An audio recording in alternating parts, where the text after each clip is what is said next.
Kati upewe milioni 10 ama urudishie ujana, unachagua nini? Bishi kama Marahaba. Mzima? Mzima kama kawa. Safi.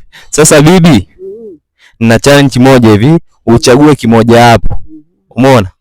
Kati upewe milioni 10 ama urudishie ujana, unachagua nini? Milioni 10.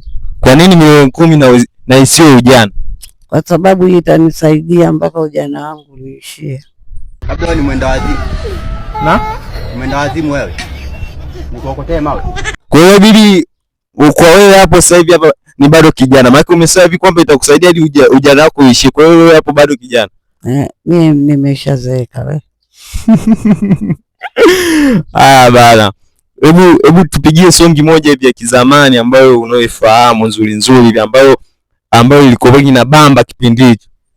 Najuta itimba langu ili lenye rangi ya chungwa, maringo yake na mwendo inanikosha, nachoka kabisa, kinachonishinda nyumbani kwa wazazi ni ya ukali. Tena nifanye nini ili wapate tulia, nachoka kabisa. Asante bibi yangu, asante sana.